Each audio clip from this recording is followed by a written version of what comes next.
After a night with his mistress, he came home at dawn, his child left behind the toy he had bought. The first light of dawn crept across the quiet Queen's townhouse as Garrett Rhodes slipped the key into the lock, praying the hinges would not creak. His breath still carried the fading trace of Sloane Mercer's perfume. Sharp, floral, expensive, the kind of scent Evelyn could never afford, and he never should have known.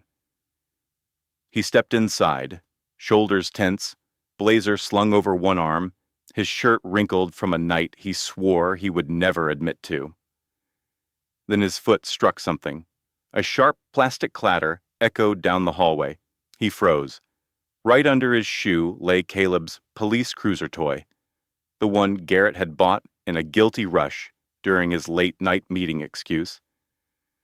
The bright blue car, scratched from hours of play, sat abandoned in the middle of the floor, like a tiny witness waiting for him. At the end of the hallway, curled on the living room couch, 5-year-old Caleb slept in his sweatshirt, small arms wrapped around a blanket, as if he had waited until his eyes could not stay open.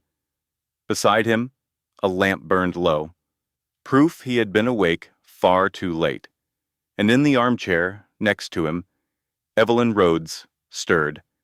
Her hair was messy from the long night. Her eyes were puffy, not from sleep, but from the exhaustion of worrying alone. She blinked, adjusting to the morning light, and then her gaze found Garrett.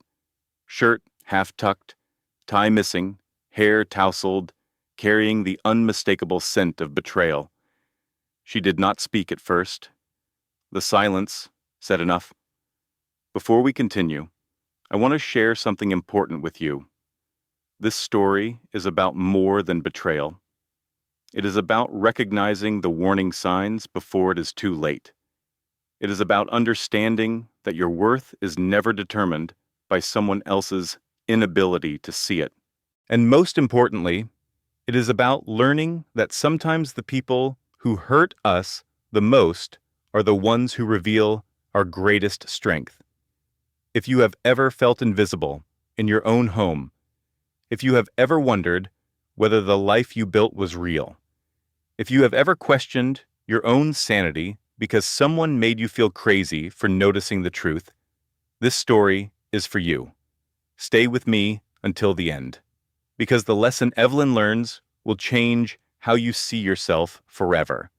And if this story resonates with you, hit that subscribe button and turn on notifications. I share stories like this every week.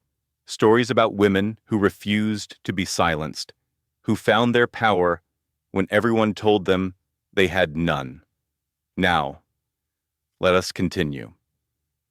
Chapter 1: The Morning. After Garrett swallowed hard, his mouth suddenly dry. There was a crisis at the office, he said, his voice carrying that practiced smoothness he used in boardrooms. I had to stay late. I did not want to wake you. Evelyn's eyes dropped to his shirt buttons, done unevenly.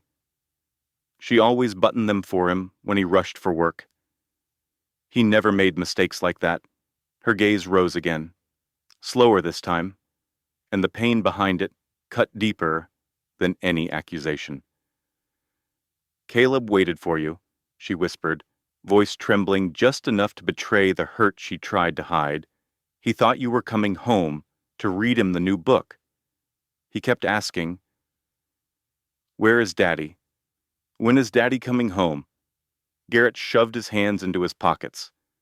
His thumb brushed over something soft, a silk ribbon he did not remember taking from Sloane's hair. Panic shot through him. He kept his hands down, hidden, guilty. He should not wait up, Garrett muttered, harsher than intended. He knows I work late. He is 5, Evelyn replied quietly, her voice barely above a whisper. He only knows his dad did not come home. A beat of silence, somewhere outside. A siren wailed in the distance, distant but haunting. Caleb's toy police cruiser might as well have been echoing it, a small blue witness to a family beginning to fracture. Evelyn stood, placing a blanket gently over their sleeping son. "We will talk later. Garrett, when he is not here." Her voice was calm, too calm, the kind of calm that meant something inside her had already cracked. Garrett's stomach twisted. For the first time, he realized the toy he had nearly crushed was not just plastic. It was the first fracture in a lie big enough to destroy everything he thought he controlled. That morning, as sunlight filtered through the thin curtains, painting soft stripes across the living room, their home looked perfectly peaceful to anyone passing by. A small family getting ready for a new day, a husband heading to work, a wife preparing breakfast, a little boy humming as he played with his favorite toy. But inside, everything felt like glass about to shatter. Evelyn moved quietly through the kitchen, her hands steady, even though her heart was anything but. She cracked eggs into a pan, trying to focus on the familiar rhythm of cooking. But Garrett's scent still lingered in the air. Not the scent she knew. The clean, cool aftershave he always used, but a faint floral perfume she had never worn. Twice she washed her hands. The smell would not leave. In the dining area, Caleb sat on his knees on a chair, rolling his police cruiser along the table edge with innocent focus. "Mommy, Daddy is going to read the book tonight." "Right?" he asked, eyes bright with the hope only children still carried. Evelyn smiled, but it did not reach her eyes. "We will see, sweetheart." Right on cue, heavy footsteps came down the stairs. Garrett, dressed in a crisp white shirt and charcoal suit jacket, moved with the cool confidence of a man who believed he still controlled every narrative. He grabbed his Mont Blanc pen from the counter, slipped it into his jacket pocket, and checked his reflection in the microwave door. "Big day," he announced, brushing imaginary lint off his sleeve. "I have a meeting early. Do not wait for me tonight." Caleb's face fell immediately. "But Daddy, what about the new book you promised?" Garrett barely glanced down at his son. "Another night." "Buddy." Evelyn watched her son deflate, like a balloon losing air. She held her breath, hoping Garrett would at least kneel down, touch his shoulder, say something fatherly, something warm. He did not. Instead, his phone buzzed. An alert flashed across the screen. He snatched it quickly, but not quickly enough. Evelyn saw the name. Sloan. Her stomach turned cold, a wave of nausea washing over her. Garrett tucked the phone away with a shallow breath. "I will call you later," he told Evelyn. But his eyes avoided hers entirely, as if looking at her would somehow incriminate him. He headed toward the door. Caleb ran after him, tiny hands holding out the toy police car. "Daddy, you forgot to say goodbye." Garrett sighed, the kind of sigh that suggested his son was an inconvenience rather than a blessing. He crouched just enough to pat Caleb's hair. "Goodbye, champ." No hug, no kiss, no real warmth. The door clicked shut behind him, leaving a silence so heavy it felt like the walls themselves knew something terrible was unfolding. Evelyn stood frozen for a moment, spatula in hand, watching not the door but the empty space Garrett left behind. A space that had been growing wider for months, maybe years. Then she turned, wiping her hands on a towel, and forced a soft smile for Caleb. "Come eat, sweetheart. Your eggs are getting cold." But as she set the pan down, her fingers brushed against Garrett's suit jacket, draped over a chair, left behind in his rush. And there, peeking from the pocket, was a Cartier cleaning cloth. Her heart stopped. Cartier, the jewelry brand that cost more than their monthly mortgage. The brand Garrett had never bought for her. Not for their anniversary, not for her birthday, not once in their 8 years of marriage. So, who was it for? Chapter 2. The cracks begin to show. It started with little things. The kind of things Evelyn once brushed off because marriage, real marriage, was not perfect. People got tired, people got stressed, people drifted and returned. That is what she used to believe, but the cracks were no longer subtle. That evening, after Garrett rushed out the door with a clipped "Do not wait up," the house felt colder than usual, not physically. Caleb still ran around in dinosaur pajamas, humming as he played, but emotionally, it felt like someone had quietly opened a window and let all the warmth escape. Evelyn loaded the dishwasher, trying to shake off the strange pressure in her chest. Every time she blinked, the Cartier cloth peeked through her thoughts like a sharp whisper. That was not for you. It was never for you. Her hands shook as she scrubbed a plate. She could not stop imagining who the bracelet or necklace or earrings belonged to. When had he given it? What had he said? Had he smiled the way he used to smile at her, back when they were young and in love? Her internal storm was interrupted when she noticed the iPad on the counter light up. A notification banner appeared. Garrett had forgotten to log out of his Apple account. A rideshare receipt displayed across the screen. Drop off. Plaza Hotel. 12:41 in the morning. She stared at it for a long moment, pulse thudding in her ears. Her breath caught. Her vision blurred. The room seemed to tilt under her feet. The Plaza Hotel, at midnight, on a Tuesday, when he was supposed to be at the office. Then a small voice interrupted her spiraling thoughts. "Mommy." Caleb appeared beside her, clutching the wheel of his police cruiser toy, his small face scrunched with concern.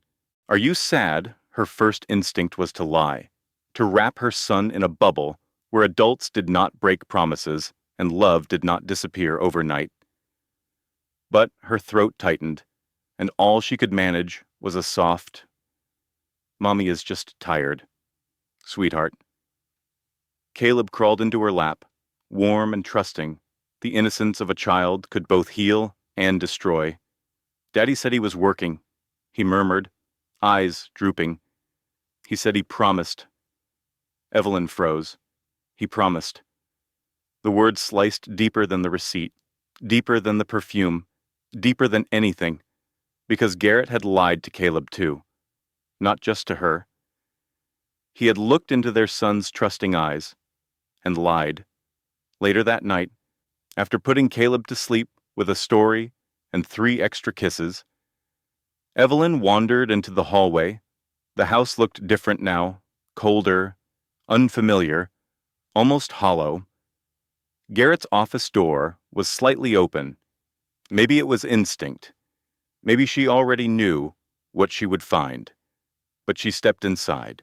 The room carried his scent: cedarwood, ink, something metallic. Papers were scattered across the desk, but one object caught her eye: a folded receipt tucked beneath his Mont Blanc pen. She slid it closer with trembling fingers. Luxury car service. Round trip, client, Mercer Holdings. Her breath stalled. Mercer. Sloan, Mercer. Her heart pounded so hard, she thought the walls might hear. And then another sound emerged. A faint, muffled sniffle from the doorway. She turned. At the doorway stood Caleb, rubbing his eyes. "Mommy, were you crying in Daddy's room?" She knelt, pulling him close, breathing in his innocent scent. "No, baby. Mommy is okay." But she was not okay. Somewhere deep inside, something was beginning to break. Quietly, but irreversibly. Chapter 3. The Hope That Hurts. The next morning, Evelyn woke with an ache behind her eyes, the kind that came from a night spent holding back tears.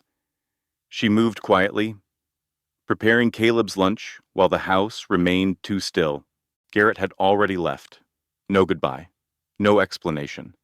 Not even a note on the counter. By midday, a thought gnawed at her like a splinter she could not remove. What if all the signs were wrong? What if she was imagining everything? What if she was the one being unfair, suspicious, paranoid? The hope was fragile, but it was still hope, and she clung to it like a last rope, keeping her above water. So she made a decision.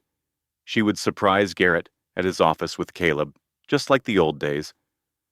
A simple lunch, a reminder of the family waiting for him. Maybe then she would know whether the man she married was still in there somewhere. Caleb held her hand tightly as they entered the gleaming lobby of Park Avenue Tower, the marble floors reflecting the soaring glass above them. Garrett had always been proud of working here.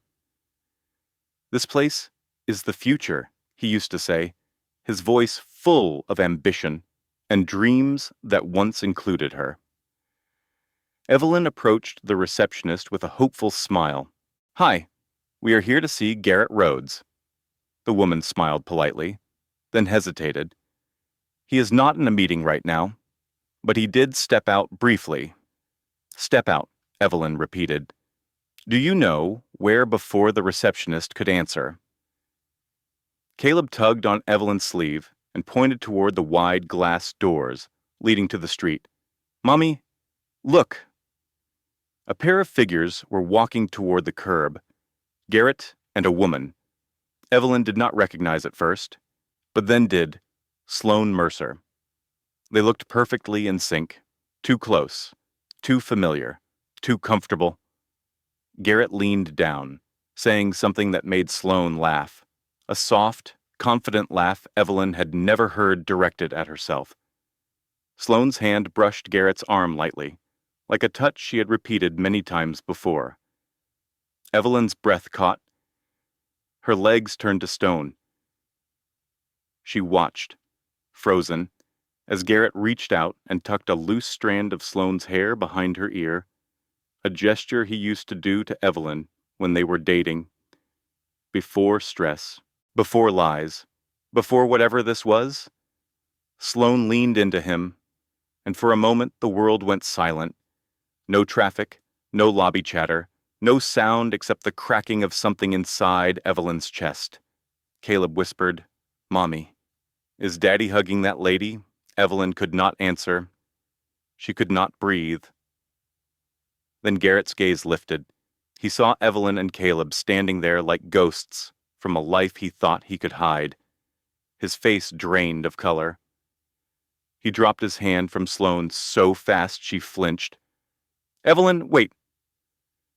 "This is not," Garrett stammered, taking one step toward them, but Evelyn stepped back, pulling Caleb with her. Caleb gripped her arm, confused, hurt, sensing something terribly wrong even if he did not understand it. Sloane, unfazed, simply lifted her chin and observed Evelyn with a slow, knowing smirk, as if to say, "You are too late." In that instant, the last thread of denial snapped, and Evelyn finally understood. She had just witnessed the truth she had been afraid to face. Chapter 4. The Mask Falls. The drive home was silent, not the peaceful kind. This was the silence that presses on your chest, the kind that makes every breath feel heavier than the last. Evelyn kept her eyes on the road, hands tight around the steering wheel, while Caleb stared out the window, clutching his police cruiser toy without a word. He did not understand what he had seen, but he understood enough to feel hurt. The moment they stepped into the townhouse, the air felt wrong. The warmth that once filled their home had evaporated, leaving behind a strange, hollow chill. Evelyn set her keys down and leaned against the counter, steadying her breath. "Just breathe," she told herself. "Just breathe." Minutes later, the front door swung open. Garrett marched in, his face already twisted with irritation. Not guilt, not remorse, not even surprise. Just anger. Anger that he had been caught. What the hell was that? "Evelyn," he snapped, voice low but venomous. showing up at my office like some obsessed wife, dragging Caleb along to spy on me. That was humiliating. Her jaw trembled. Humiliating Garrett. I saw you with her, laughing, touching her hair. How long has this been going on? He scoffed, loosening his tie with practiced annoyance. Do not be dramatic. It was work talk. A colleague. You are reading too much into things. Work talk, her voice cracked. You tucked her hair behind her ear. That is not work talk. That is intimate. That is personal.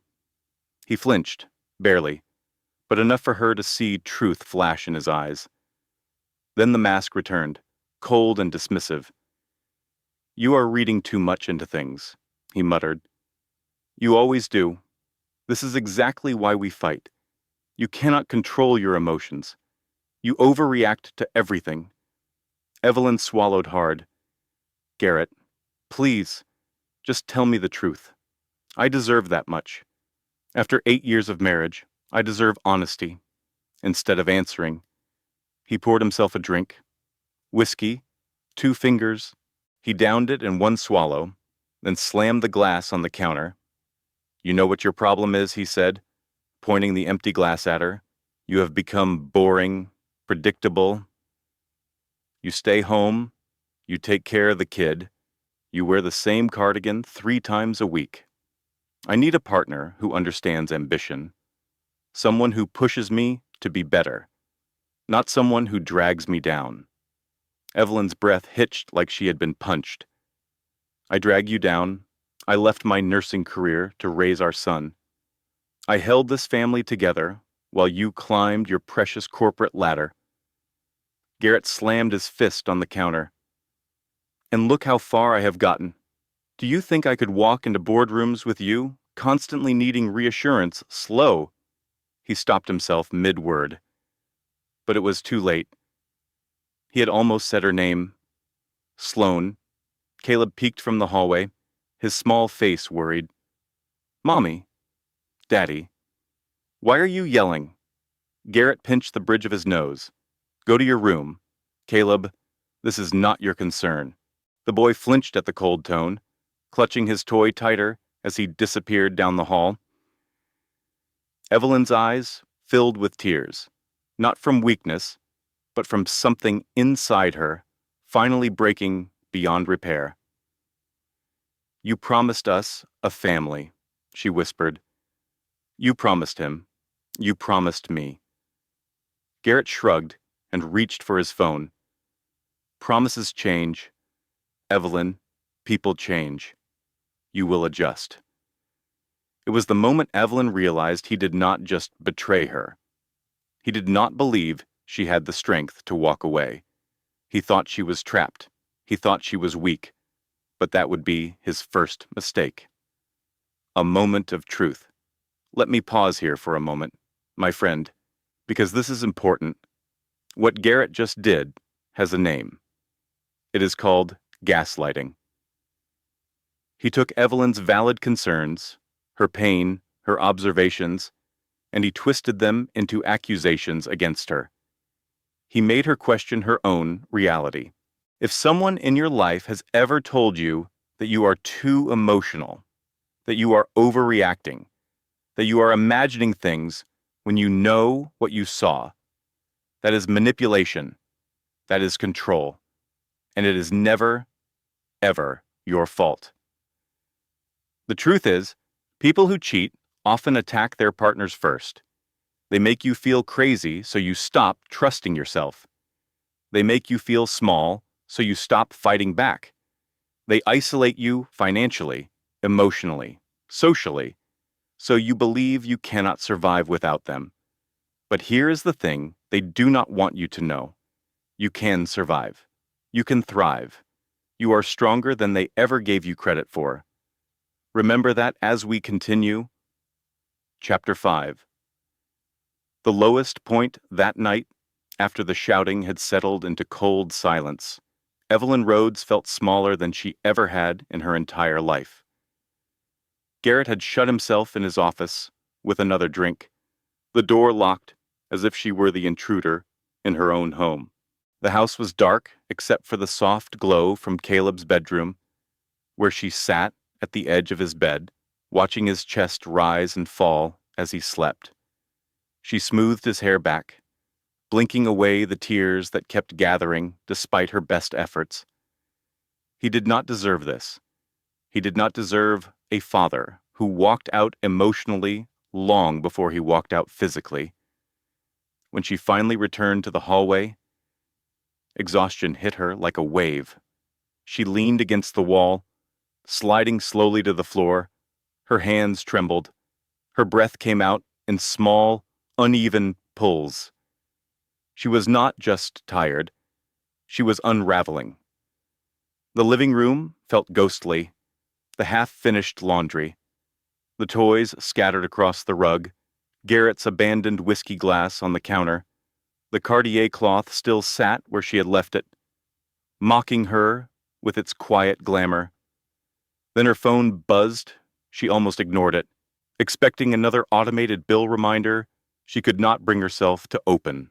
But when she glanced at the screen, her heart stuttered. A message from an unknown number. Evelyn, it is Lucas Whitmore. I am not sure what is going on, but you did not look well today when I saw you. Call me if you need anything. For a moment, she just stared at the text. Lucas. A name from a different lifetime, years ago when she was still a nurse. She had helped save his life during an emergency at the hospital. He had been in critical condition, bleeding out, and she had stayed calm when everyone else was panicking. He had thanked her afterward, saying she had saved more than just his heartbeat. She never imagined she would hear from him again. She set the phone down. She was not ready to tell anyone, not yet. Her knees finally gave out, and she sat on the cold hardwood floor, burying her face in her hands. The sobs came uncontrollably, quiet at first, then desperate, the kind that came from a place the body had tried too hard to protect. She cried for her marriage. She cried for her son. She cried for the version of herself she had lost somewhere between Garrett's ambition and her own sacrifice. In the middle of her breakdown, a small voice startled her. Mommy. Caleb stood there in dinosaur pajamas, rubbing his eyes. He carried his police cruiser toy under one arm like a comfort object. Evelyn wiped her face quickly. Sweetheart, go back to bed. Mommy is fine. You are crying, he whispered. She opened her arms, and Caleb ran into them, clutching her neck tightly. His small warmth undid her all over again. Did Daddy make you sad? He asked into her shoulder. Her throat closed. She could not answer. She would not make him carry that burden. Mommy is just tired, she whispered. But I am right here, and I am not going anywhere. Caleb nodded sleepily and rested his head on her chest. In that moment, something shifted inside Evelyn. She was not ready to fight, but she was done being afraid. She just did not know yet that her greatest ally was already watching and waiting for the moment she would need him most. Chapter 6. The Recording.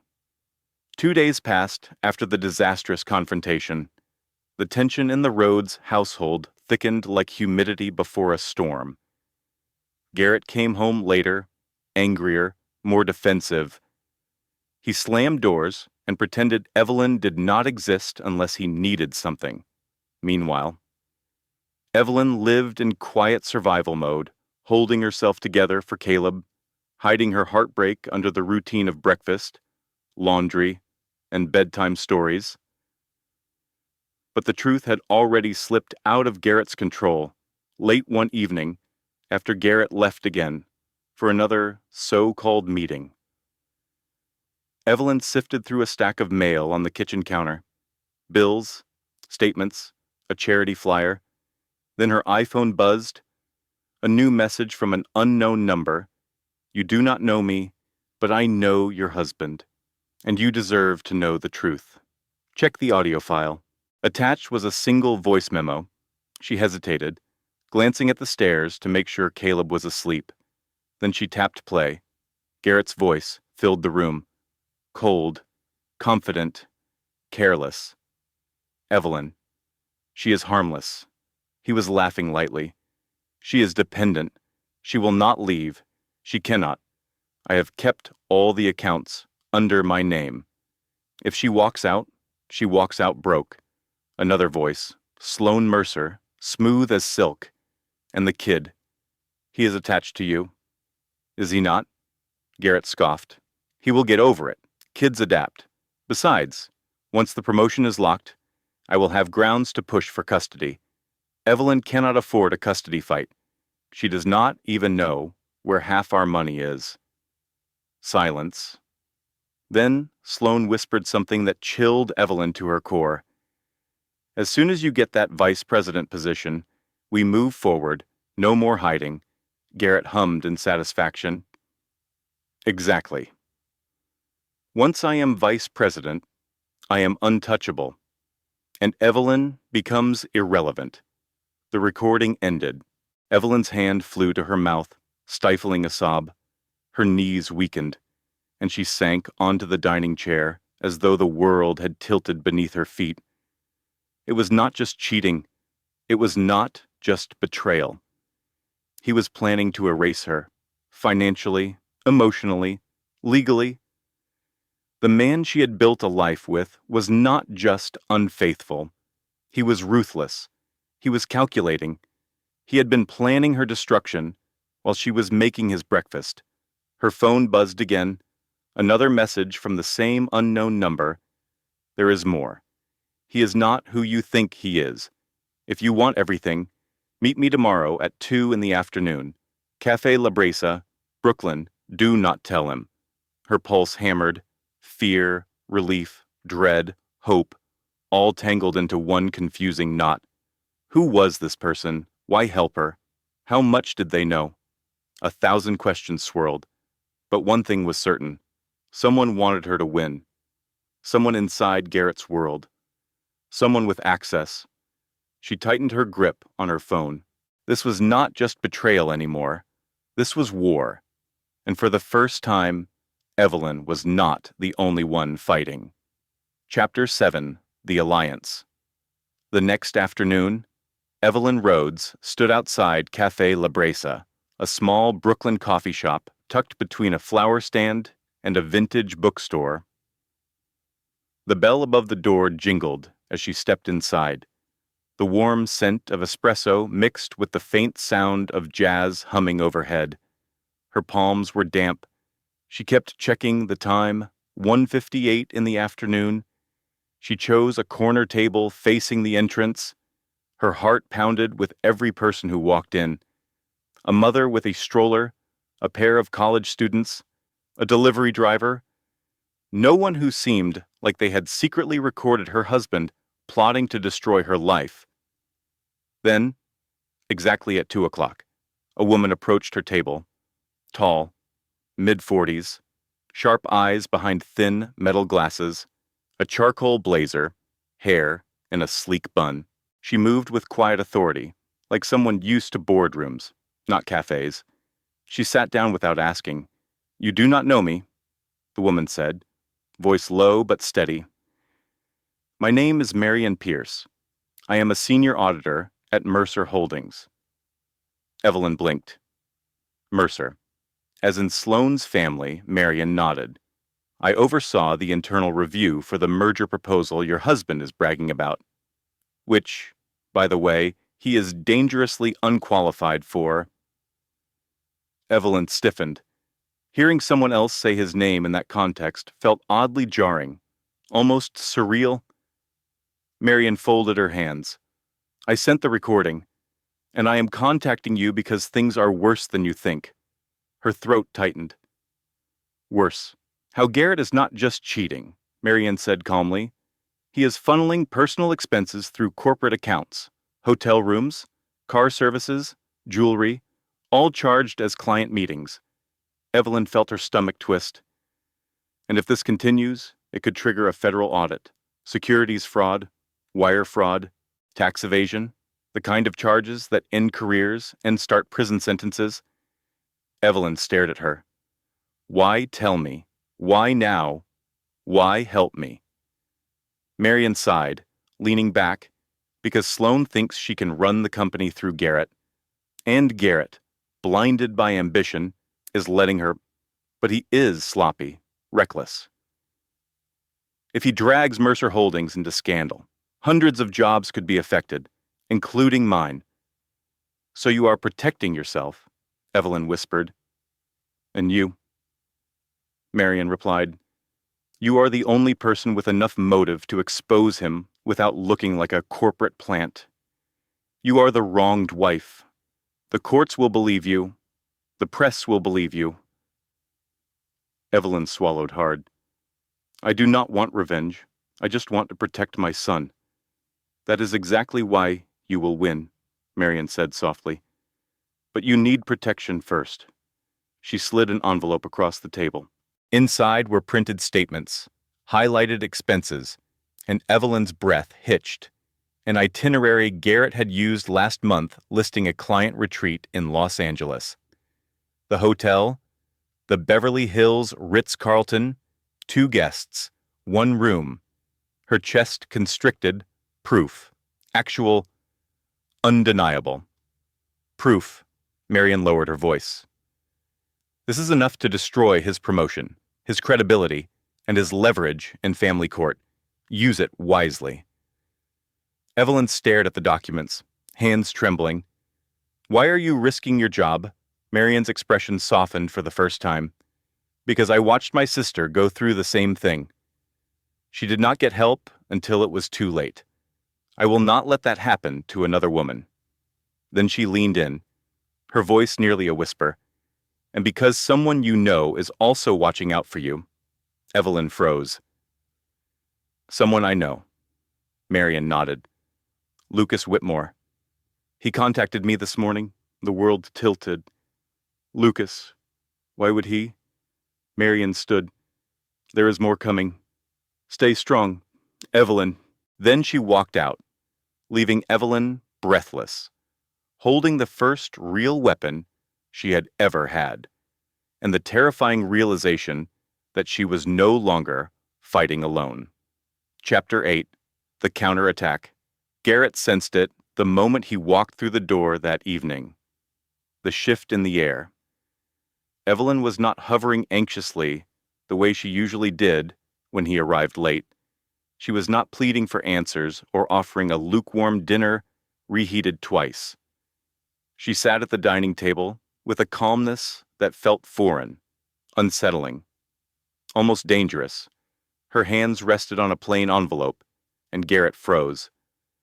What is that? He asked, trying to sound casual but failing miserably. Evelyn did not look up. Something we need to talk about. Garrett's jaw clenched. He loosened his tie, pretending he was not rattled.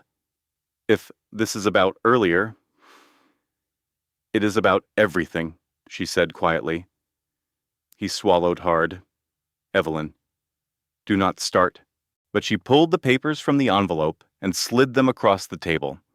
Highlighted transactions, hotel bookings, car service receipts, the Beverly Hills Ritz-Carlton itinerary.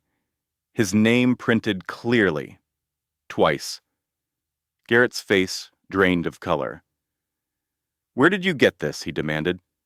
Voice low, almost a growl. It does not matter, she replied. What matters is that I know. He snatched the papers, scanning them frantically. His breath quickened. His hands shook. You do not understand what you are playing with. This could ruin things. This could ruin everything. You already ruined things, she whispered. Then came the moment Garrett's mask cracked entirely. He slammed his fist on the table, making Caleb's art supplies rattle in the center bowl. You think you can use this against me? He hissed. You think anyone will believe you over me. I have the job. I have the salary. I have the lawyers. You have what a box of crayons and a nursing license you have not used in years. His words hit harder than any physical blow. But Evelyn did not flinch. Garrett stepped closer. Too close. "I will not let you take Caleb," he said, voice shaking with fury. "You can walk away from this marriage if you are too weak to handle real life. But you will not take my son." Her breath caught. "Your son, he is our son." "No," Garrett snapped. "Judges do not care about your feelings. They care about stability, income, status. I can give him all of that. You, you can barely pay for groceries." Her heart twisted painfully.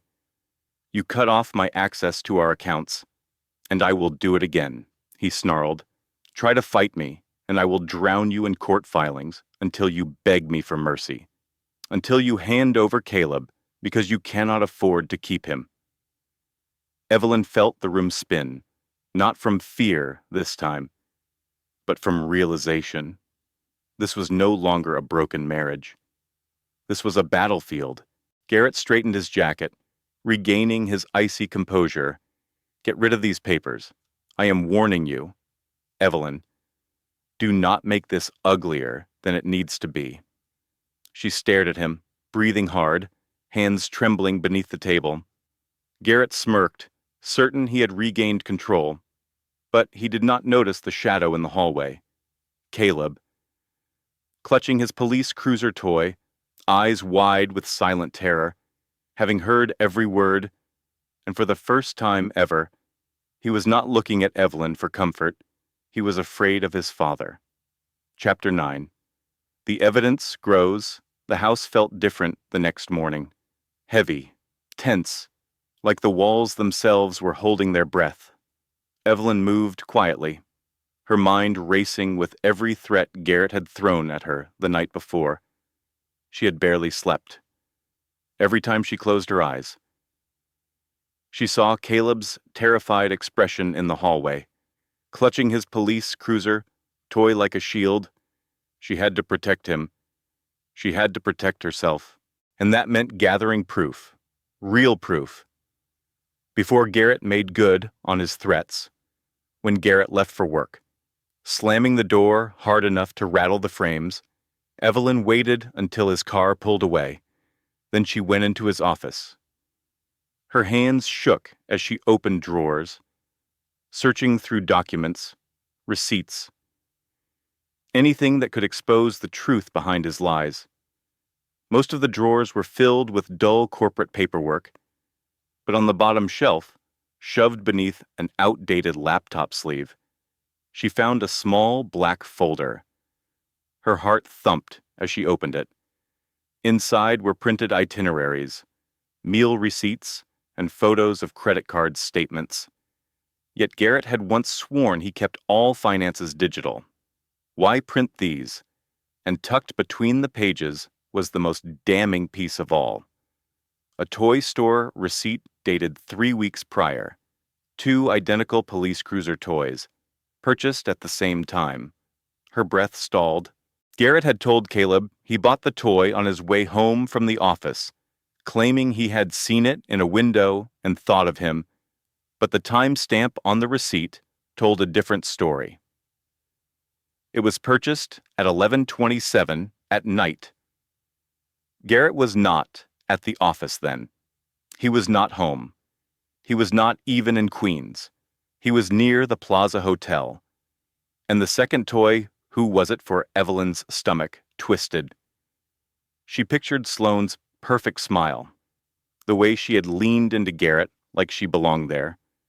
Did he buy the toy for her nephew, her cousin, or, God help her, did Sloane have a child Evelyn did not know about before she could finish connecting the dots?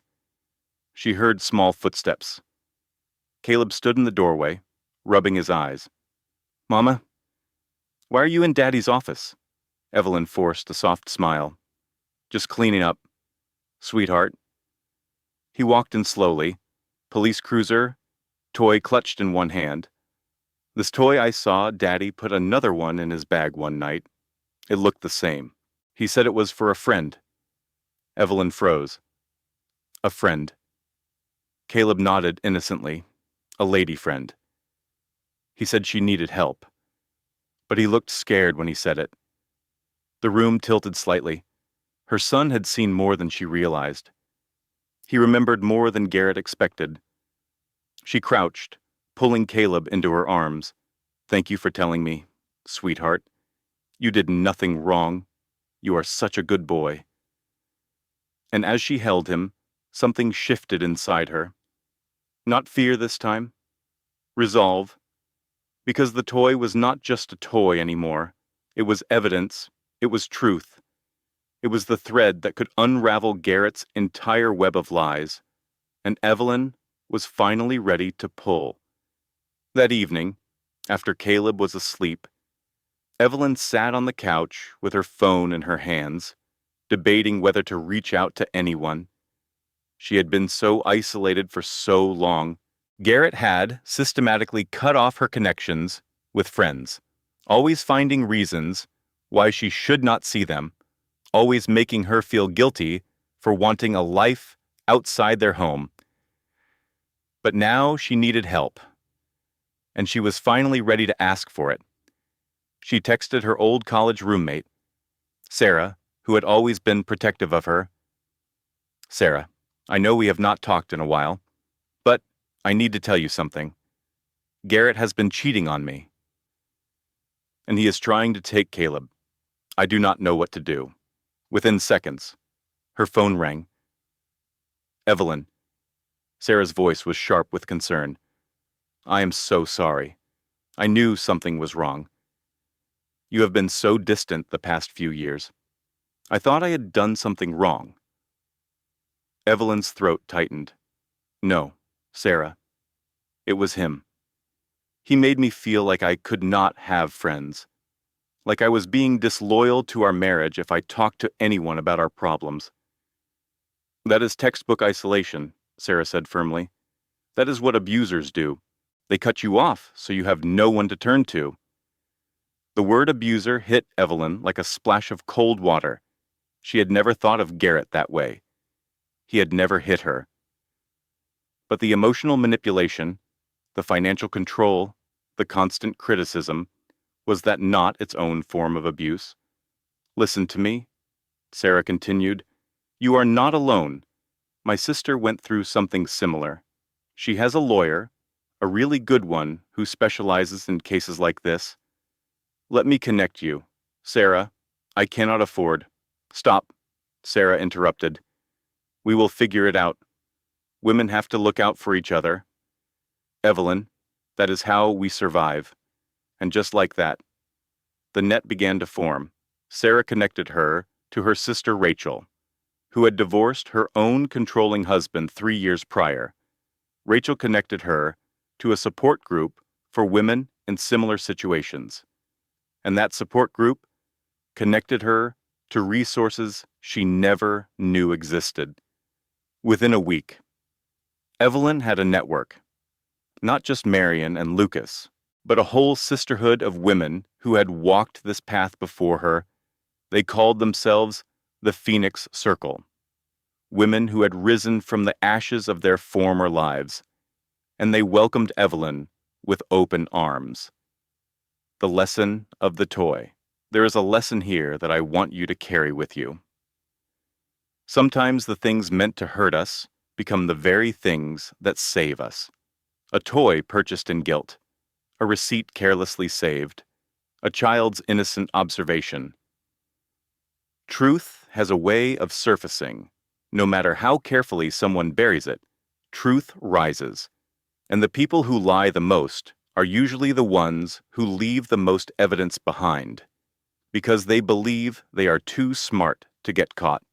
If you are going through something similar, pay attention to the details. Document everything. Save every receipt, every text message, every email.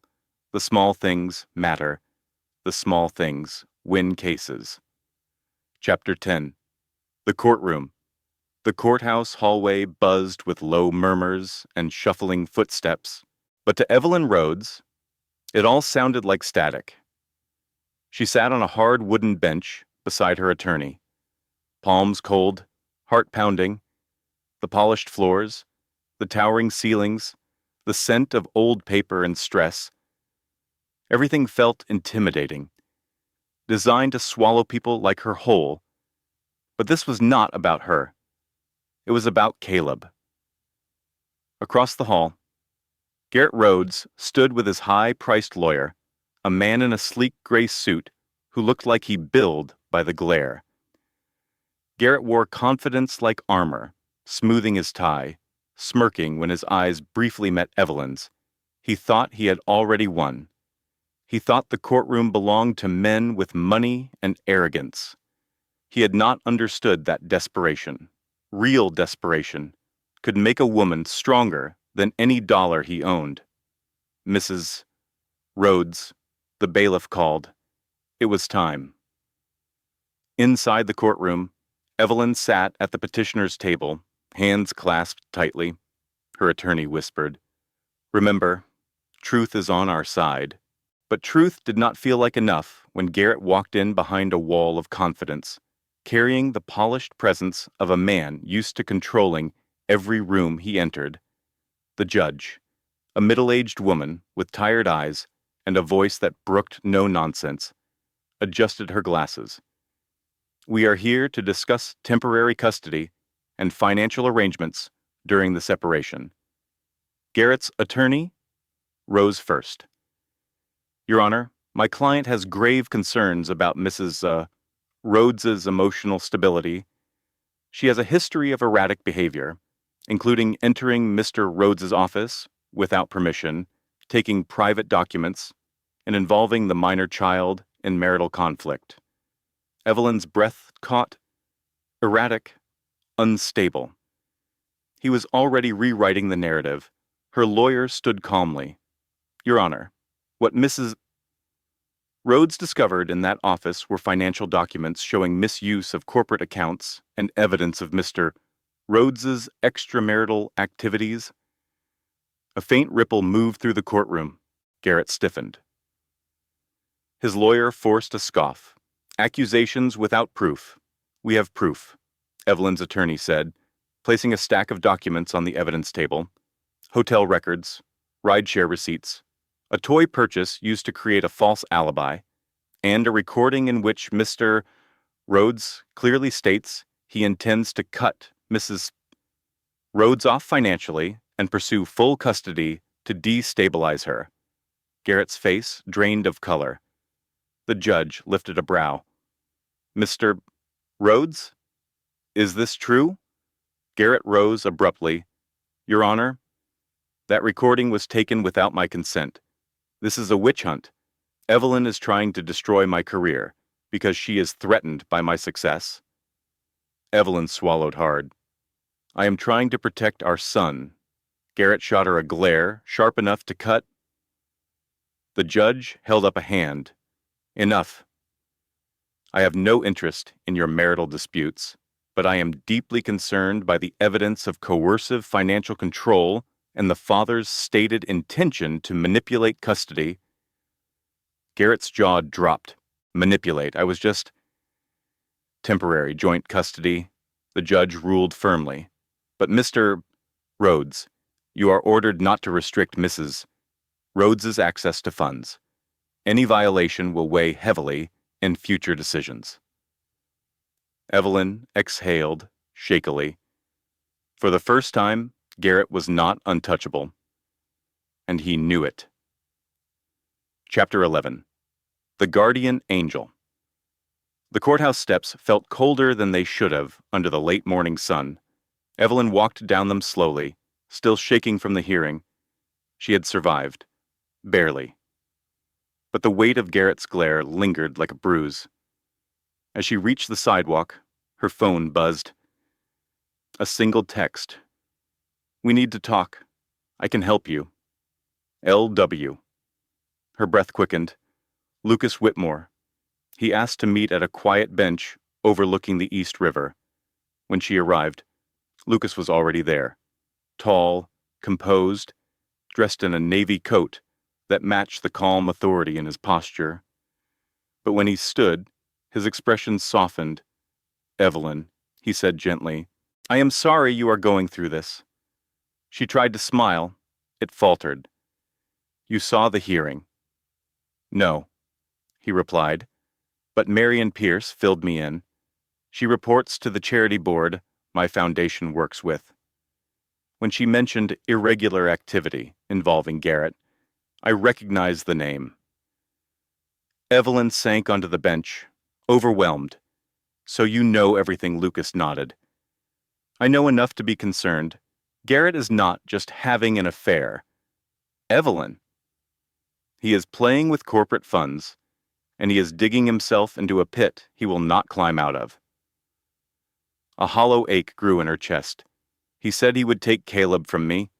He said he would destroy me. Lucas's jaw tightened. He will not. Not if you stay smart. He paused, looking at her with an intensity that felt grounding rather than intimidating. You are stronger than you realize. Evelyn. She shook her head. Strong Lucas. I can barely sleep. I am scared all the time. And Garrett. He is ruthless. He knows the system. He knows how to twist things. Lucas studied her for a quiet moment. That is why you need people who know how to twist them back. Before she could respond, he pulled out a thin folder.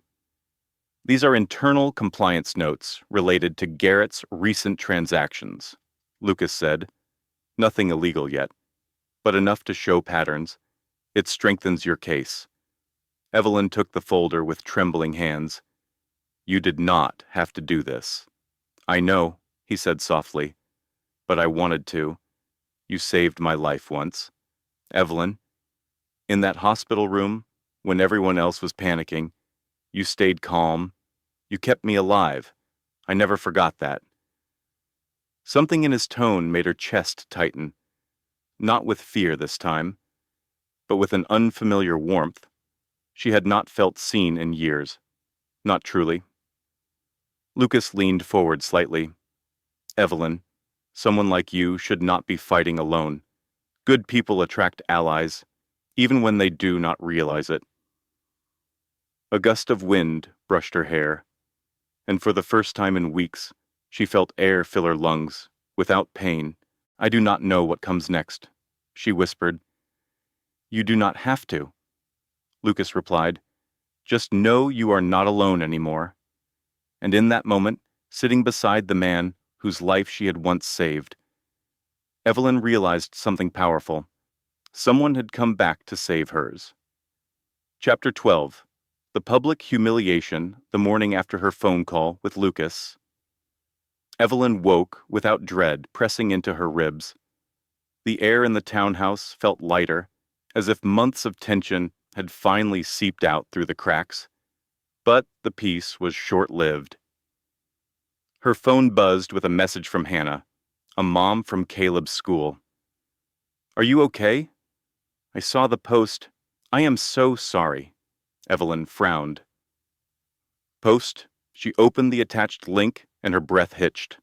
A local gossip blog, notorious for exposing Manhattan executives, had published a blind item clearly about Garrett Rhodes. Park Avenue Finance, Vice President nominee caught in messy affair, legal battle with wife over custody. Sources claim unstable spouse causing drama. Though they did not name her outright, the wording painted her as the problem. The crazy wife, the unstable one. The comments were worse. Typical, stay-at-home, wife drama. She is emotional. He is successful. Happens all the time. She will milk him for every dollar. Women like that always do. Her chest tightened. This was not an accident. This was Garrett trying to control the narrative. Again, she felt exposed, humiliated, and angry all at once, but the real blow came at school pickup. Two mothers stepped away when she approached. A third offered a tight, pitying smile. One whispered too loudly to be an accident. Her husband's affair is all over the blogs. Can you imagine I heard she barged into his office screaming? Evelyn's cheeks burned. She wrapped her arms around herself, suddenly aware of every wrinkle in her clothes, every dark circle under her eyes. Then she saw Caleb running toward her, waving his police cruiser toy. "Mommy, look, I showed my class my car." She forced a smile. "That is wonderful, sweetheart." But behind him stood his teacher, Miss Langley, her expression uneasy. "Miss Rhodes," she said gently, "I wanted to check in." Caleb seemed withdrawn today. He asked if his dad was going to replace him. Evelyn's heart cracked open. He said that Miss Langley nodded. I did not want to intrude, but children feel more than they can say. Evelyn swallowed hard and thanked her. But inside, a storm raged. This was not just hurting her anymore. It was bleeding into Caleb's life. That evening, things worsened. As she turned onto their street, she saw Garrett standing outside the townhouse, shirt rumpled, hair mussed, phone pressed to his ear. He looked furious. The moment he saw her car, he hung up and stormed toward her. "You think you are clever," he snarled. "You think leaking things about me helps you." She stared at him, stunned. "I did not leak anything." "Liar," he hissed. "Neighbors peeked through curtains. You embarrassed me publicly." "The firm called. They want explanations. Maybe they are starting to see the truth," she said quietly. He stepped closer, face inches from hers. "If you do not stop this, I will burn everything down, and I will make sure you go down with it." Evelyn felt her fear twist into something sharper, something steadier, because she now understood what Sloane, Marion, and Lucas had already figured out. Garrett was not just spiraling, he was cracking. And cracks always lead to collapse. Chapter 13. The Inheritance. The next morning, Evelyn walked downstairs to find Garrett already dressed in a crisp navy suit, hair slicked back, jaw tight. He looked like a man preparing for battle, not for work. He did not greet her. He did not look at her. He simply stared into the mirror, adjusting his tie with trembling hands. "You are up early," Evelyn said quietly. Garrett finally turned, eyes sharp. "We need to talk." Her stomach tightened. That phrase coming from him never meant good news. He stepped closer, lowering his voice. "I know you have been talking to people. I know you have been digging." He smiled coldly. "You think you are smart, Evelyn, but you have no idea how deep this world goes." She folded her arms. "I am protecting myself and Caleb." "Protecting?" He scoffed. "You are sabotaging. And if you do not stop, you will regret it." She held his gaze. "Is that another threat?" Garrett smirked, slipping on his watch. "No, just a reminder of what happens when you bite the hand that feeds you." Evelyn felt a flicker of anger, quiet but burning. "I do not need your hand, Garrett." He stiffened. For the first time, he saw it, the shift in her. The fear had thinned. Something else simmered beneath her voice. He did not like it. "You want independence," Garrett said coldly. "Fine. Let us speed this along." He opened a folder he had brought downstairs and tossed several documents on the table. "I am offering you a settlement. You sign this. You get minimal spousal support, and we agree on shared custody. No more fights. No more courts. Clean break." Evelyn scanned the papers and her heart lurched. Minimal support, no claim to assets, shared custody with no protections, and a clause preventing her from mentioning his professional conduct. It was not a settlement. It was a muzzle. She pushed the folder away. "I will not sign that." Garrett's jaw twitched. "You will, because you do not have a choice. You have no job, no income, no leverage." But he stopped because Evelyn pulled out her phone, tapped the screen, and turned it toward him. The video, the recording of Sloane sneering. You were never the plan. Garrett went pale. Where did you get that Evelyn did not answer? She did not have to. He staggered back a step, breathing hard. That is taken out of context. It means nothing. Sloane and I are finished, Evelyn said softly, and she is replacing you. The blow landed, his face crumpled, pride buckling under the truth. But before either of them could speak again, Evelyn's phone rang, a number she did not recognize. She answered cautiously. Hello? A measured female voice replied, Mrs. Rhodes. This is Eleanor Hale, executor of your mother's estate. I believe it is time we discussed your inheritance. Evelyn froze. Inheritance. Her mother left nothing. Or so she had been told. Garrett stared at her, confused and suddenly very interested. What inheritance? But for the first time. Evelyn smiled. Not yours to know, she said quietly. And at that moment, something shifted in the universe, the first taste of Garrett's consequences, and the first spark of Evelyn's rise. Chapter 14. The Unraveling. While Evelyn slept peacefully for the first time in months, Garrett Rhodes was experiencing the worst night of his life. His hands trembled as he sat alone in his corporate apartment, the one he had rented secretly to be closer to Sloane. Now it felt like a prison cell, 4 walls closing in on him. His phone had not stopped buzzing with messages, none of them good. His lawyer warned him that federal investigators had already subpoenaed his financial records.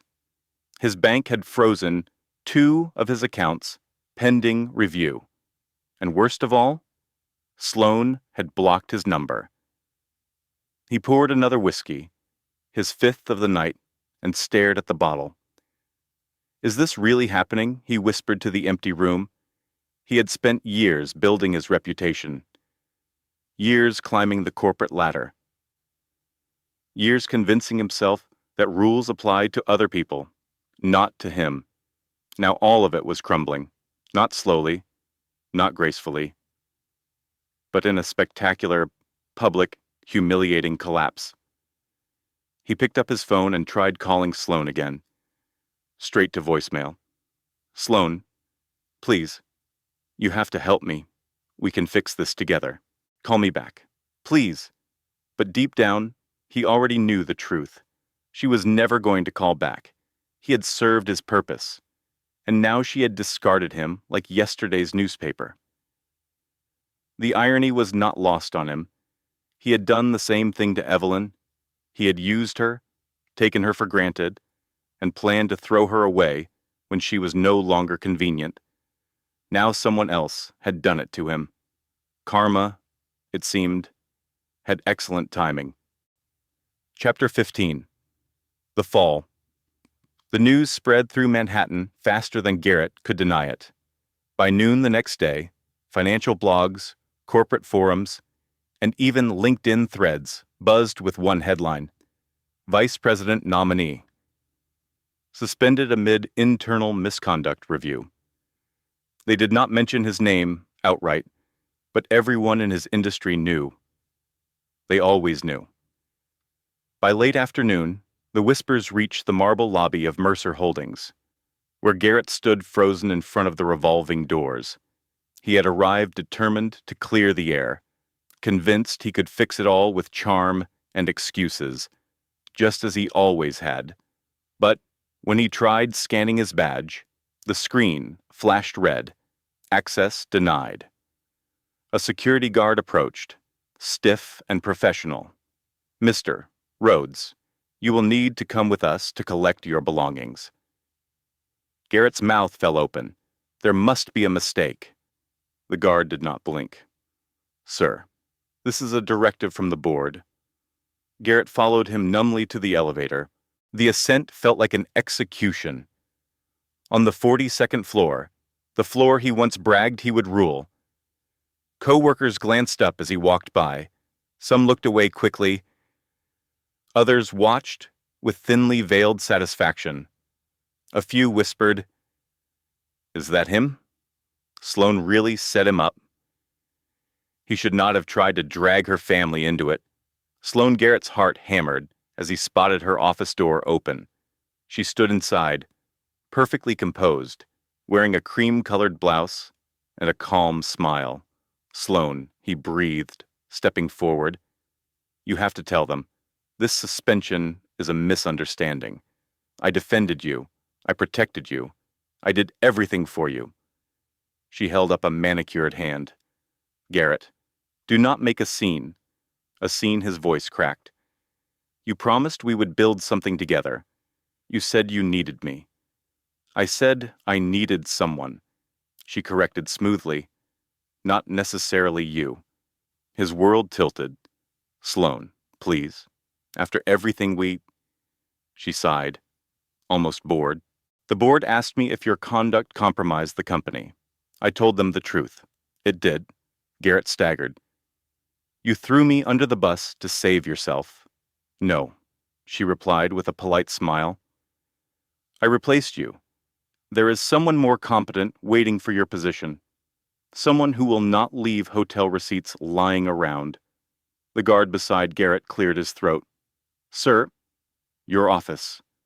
Garrett's legs buckled as he followed, each step heavier than the last. He packed his belongings, a few framed certificates, a Mont Blanc pen, a stress ball Caleb had once given him. Everything that once made him feel powerful now looked pathetically small. On his way out, he caught his reflection in the glossy lobby wall. The confident man who once strutted through these doors was gone, replaced by someone hollowed out, exposed, terrified. Outside, cold wind hit his face as his phone buzzed with messages he did not dare open. At that same hour, across the river, Evelyn prepared dinner with Caleb. The kitchen smelled of pasta and basil. Soft music played. For the first time in months, she felt peace settling into the corners of her home. She did not know Garrett had fallen, not yet, but she felt something, a shift in the air, a loosening of the invisible chains he had wrapped around her life. Garrett Rhodes had spent years believing he could not fall, but gravity comes for everyone, and his descent had only just begun. In the weeks that followed, Garrett Rhodes experienced what he had never thought possible: complete and total ruin. First, the federal investigation expanded. What started as questions about expense reports turned into a full-scale audit of his financial activities. They found everything: the hidden accounts, the unreported income, the falsified tax documents, the money he had funneled through shell companies.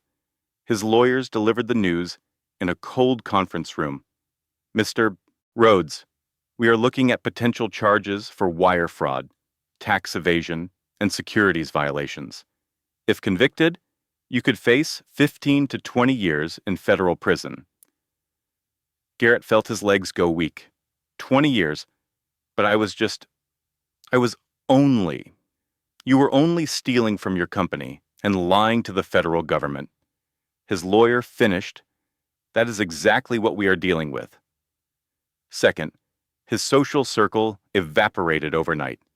The friends who had clinked glasses with him at country clubs now pretended not to see him in public. The business partners who had sought his advice now returned his calls with lawyers' voicemails. The colleagues who had envied his success now whispered about his failure. He was radioactive, and everyone knew it. Third, his relationship with Sloane was exposed in the most humiliating way possible. A tabloid got hold of their hotel receipts and intimate text messages. They published everything, every flirtatious exchange, every promise he had made her, every lie he had told about his wife. The headline read, "Wall Street wannabe exposed inside the affair that destroyed a family." And finally, the thing that hurt him most. His own mother called him Garrett. Her voice was thick with disappointment. I raised you better than this. Your father would be ashamed. Mom, please, let me explain. There is nothing to explain, she said quietly. You had everything. A beautiful wife, a precious son, a promising career, and you threw it all away for what? For greed, for ego, for a woman who used you and discarded you. He had no answer. His mother continued, I cannot protect you from this. Garrett, you made your choices. Now you have to live with them. But I want you to know something. Evelyn called me yesterday. His heart stopped. Evelyn, yes. She wanted me to know that Caleb is doing well, that she does not hate you, even after everything. She said she hopes you find peace someday. His mother paused. That woman has more grace in her little finger than you have in your entire body. Garrett, you never deserved her. The line went dead, and Garrett Rhodes sat alone in his empty apartment, surrounded by the wreckage of his own making, finally understanding the cost of his choices. Chapter 15, The Victory. The second court hearing felt different, less like a place built to intimidate her, and more like a stage where truths finally stopped hiding. Evelyn Rhodes walked through the heavy wooden doors with her shoulders straighter than before, not fearless, not yet, but no longer breakable. She carried a slim folder. Inside it were the inheritance papers, the compliance notes Lucas gave her, and Marion's documentation of Garrett's misconduct, her weapons, her protection. Her voice finally sharpened. Across the aisle, Garrett entered like a man trying to reassemble a shattered ego. His suit was immaculate, but his eyes were hollow, ringed with exhaustion, and for the first time, he did not look at Evelyn with superiority. He looked at her with suspicion and fear. The judge entered, calm but firm. We are here to revisit custody arrangements and financial disclosures. Mr. Rhodes, we will begin with your documentation. Garrett stood, trying to project confidence. Your Honor, I have provided all necessary statements. Her attorney rose. Your Honor, that is not accurate. We have evidence Mr. Rhodes withheld financial documents, misreported corporate expenses as personal income, and provided false explanations for late-night travel. She placed a set of highlighted documents on the evidence table. Garrett's head snapped toward her. What is that truth? Evelyn whispered. The judge examined the papers. A subtle frown deepened on her face. Mr. Rhodes, these expenses do not match what you submitted. They are fabricated, Garrett insisted. They are pulled directly from Mercer Holdings' internal reviews. Her attorney cut in smoothly. Verified by senior auditor Marion Pierce. The courtroom murmured. Garrett paled. And furthermore, the attorney added, Mrs. Rhodes no longer meets the financial instability criteria, Mr. Rhodes alleged. She has verified inheritance assets and confirmed prospects for re-employment. Garrett blinked. Hard. Inheritance. The judge nodded approvingly at Evelyn's documents. Mrs. Rhodes, this changes your economic standing considerably. Evelyn breathed for what felt like the first time all day. Then her attorney delivered the final blow. We also submit video evidence of Mr. Rhodes's inappropriate relationship with Ms. Sloan Mercer, contradicting his claims of marital cooperation and stability. Garrett's voice cracked. Evelyn, you cannot. This will ruin me. The judge raised a hand. Mr. Rhodes, control yourself. And then the unthinkable happened. The courtroom door opened. A bailiff whispered into the judge's ear. Her expression sharpened. Mr. Rhodes, she said, Mercer Holdings has issued a formal statement during these proceedings. You are suspended from your position pending investigation for financial misconduct. Gasps filled the room. Garrett staggered as if struck. No, no, this is a mistake. Sloane would not. She needs me. But Evelyn already knew. Sloane had cut the final thread, and Garrett Rhodes was falling. The judge's voice echoed through the stunned courtroom. Given this new information, custody will remain in Miss Rhodes's favor until further notice. Child support will be calculated based on Mr. Rhodes's previous income. Any attempt to reduce assets or hide income will result in contempt charges. Evelyn closed her eyes, not in triumph, but in relief. She was not losing her son. She was not losing herself. And Garrett's empire, once towering above her, was crumbling at last. Chapter 16. The Rebuilding. 2 weeks passed after Garrett's public collapse, and for the first time, in what felt like years, Evelyn Rhodes woke without dread pressing into her ribs. The air in the townhouse felt lighter, as if months of tension had finally seeped out through the cracks. Morning sun warmed the living room. Caleb hummed softly while coloring at the table, his police cruiser toy parked neatly beside him. Life was settling, not perfectly, not completely, but beautifully enough. The legal updates came slowly, then all at once. Her attorney called with the final confirmation. Garrett's suspension is now a full termination. He is facing potential federal charges for financial fraud. You have sole temporary custody, likely to become permanent, and your inheritance has cleared probate. The shares are officially in your name. Evelyn gripped the counter to steady herself. So I am really going to be okay. The attorney replied warmly, You are going to be better than okay. She hung up and let the truth wash over her. Relief bloomed in her chest so suddenly she had to sit down. Caleb looked up from his drawing. Mommy, why are you smiling like that? She laughed through tears. Because, sweetheart, our life is changing. For the better. And it was. The next few days unfolded like scenes from a life she had not dared imagine. Evelyn met with the medical center board, now partly her board thanks to her mother's shares, and they welcomed her back with open arms. She was not just returning as a nurse. They offered her a transitional role in community outreach, something flexible, meaningful, and stable. You have always had a gift with families, the director told her. We would be lucky to have you. When she left the building, the sky over Manhattan gleamed a soft gold, reflecting off the river like a quiet promise.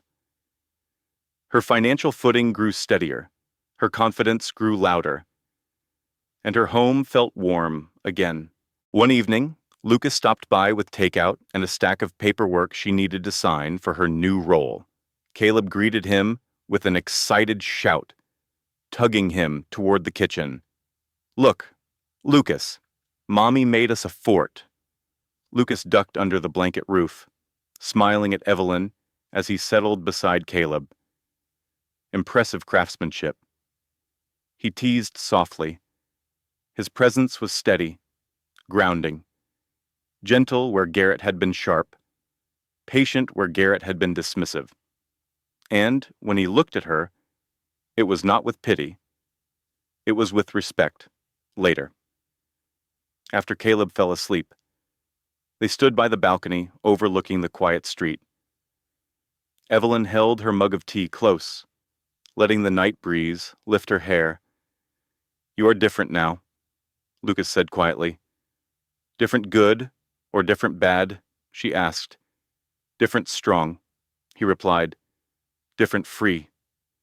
The words reached a place inside her she had forgotten existed. She was not healed yet, but she was not broken anymore.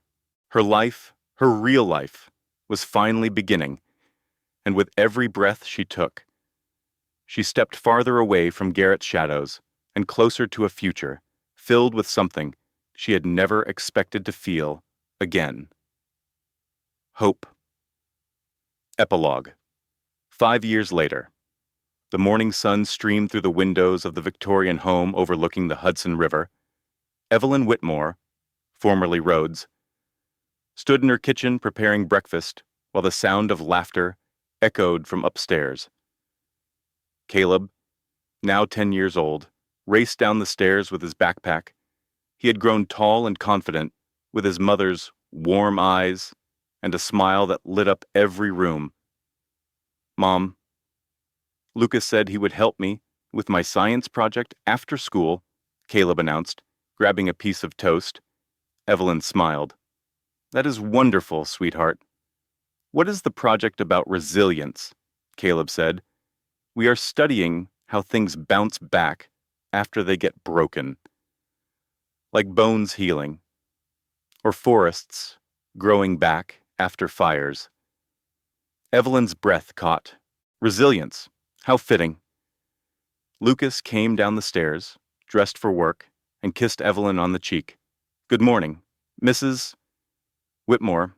"Good morning, Mr. Whitmore," she replied with a grin. They had married 2 years after her divorce was finalized. A quiet ceremony. Close friends. The Phoenix Circle women had all attended. Tissues in hand. Lucas had never tried to replace Garrett.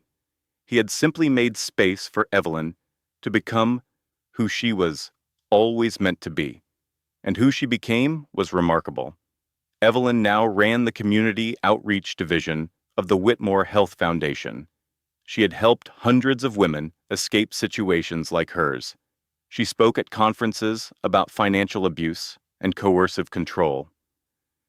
She mentored young nurses who reminded her of her former self. And most importantly, she had raised Caleb to be kind, to be respectful, to understand that real strength was not about control, but about compassion. As for Garrett, she had heard updates through the years. He had taken a plea deal and served 18 months in federal prison. When he got out, he was a broken man. No career, no reputation, no relationships. The last she heard, he was working a modest job somewhere in New Jersey, trying to rebuild what he had destroyed. She did not celebrate his downfall. She did not gloat. She simply moved on. Because the greatest revenge was not his suffering. The greatest revenge was her happiness. Chapter 17. The New Beginning. Autumn draped New York in gold the day Evelyn Rhodes felt her life shift for good.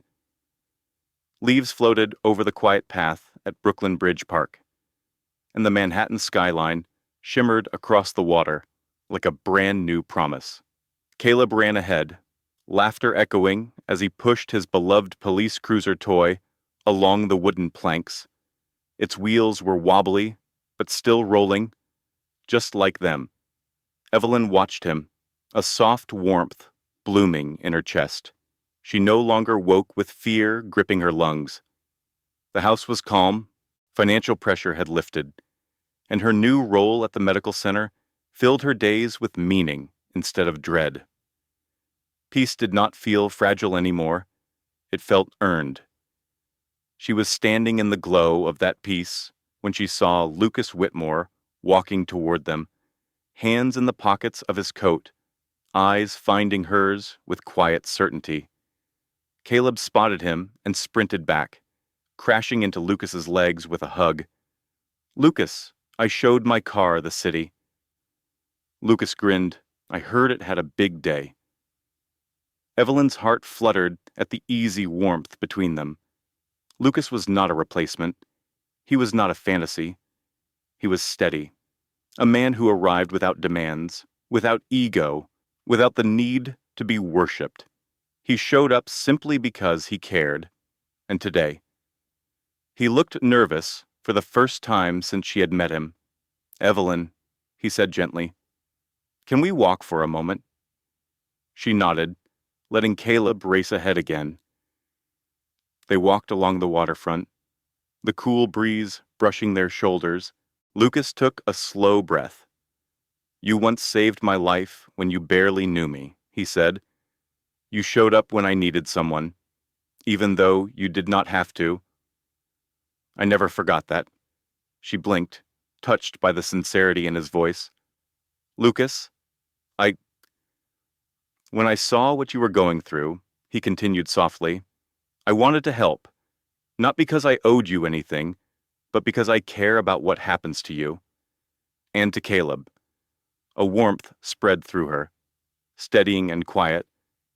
He paused, then reached into his coat pocket, not with a grand flourish, not on one knee, but with a sincerity that felt deeper than any gesture. "I do not want to rush your healing," he said, voice low, "but I do want to be part of your future. Only if you want that too." Her breath caught. It was not a proposal. It was an invitation. To safety, to love, to possibility. Evelyn felt tears sting her eyes, but this time they did not burn. "I want that," she whispered. "More than I expected to." Lucas exhaled, finally letting his smile break free. "Then we will build something. At your pace. Something real." Caleb turned just then, waving wildly. "Mommy! Lucas! Come see my car, go fast!" They walked toward him together, step by step. Behind them, across the river, the towers of Manhattan glinted like witnesses to her victory. Garrett's world had crumbled by his own choices, and Evelyn's life had risen from the pieces he tried to smash. She had her son, she had her future, she had her heart back, and at long last, she had love that would not break her. The lessons we carry. So, that is how our story comes to an end. And if you are still here with me right now, my friend, then something in this journey must have touched your heart in its own quiet way. Maybe it reminded you of your own strength, or maybe it whispered a truth you needed to hear. Life breaks us sometimes. But, like the Stoic philosopher Marcus Aurelius once wrote, "The obstacle is the way." What hurts can also shape us, teach us, and lead us somewhere better. Evelyn's story is not just about betrayal. It is about remembering your worth after forgetting it for too long. It is about knowing that peace is not given. It is built. And healing does not arrive all at once. It comes in small, steady steps, just like she did. 5 lessons from Evelyn's journey. Lesson 1. Trust your instincts. When something feels wrong, it usually is. Evelyn saw the signs for months, but chose to ignore them, because she wanted to believe in her marriage. Learn to trust that inner voice. It is there to protect you. Lesson 2. Document everything. Evelyn won because she had proof. Receipts, recordings, witnesses. If you are ever in a situation where someone is trying to control the narrative, make sure you have your own evidence. Lesson 3. You are never as alone as they want you to believe. Garrett tried to isolate Evelyn. He cut off her finances. He attacked her confidence. But when she needed help, allies appeared. Marion, Lucas, even strangers who had been watching. Good people attract good people. Lesson 4. Karma is patient, but it is never forgotten. Garrett thought he was untouchable. He thought his money, his connections, his charm would protect him forever. But the very woman he thought would elevate him was the one who destroyed him. What you do to others eventually comes back to you. Lesson 5. Your worth is not determined by someone else's inability to see it. Garrett called Evelyn boring, predictable, a burden. But she was none of those things. She was a woman who gave everything to her family. And when that family betrayed her, she found the strength to build something new. If any of this resonates with you, I want you to know something. You are not broken. You are not weak. You are not stuck. You are simply in the middle of your story, and the ending has not been written yet. Your next chapter can still be beautiful. So before you go, let me ask you, if something in this story stayed with you, even for a moment, would you do one small thing?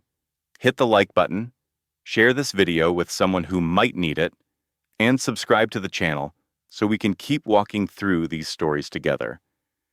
Because you are not alone, and your next chapter can still be beautiful. Thank you for being here with me today. I will see you in the next story. The end.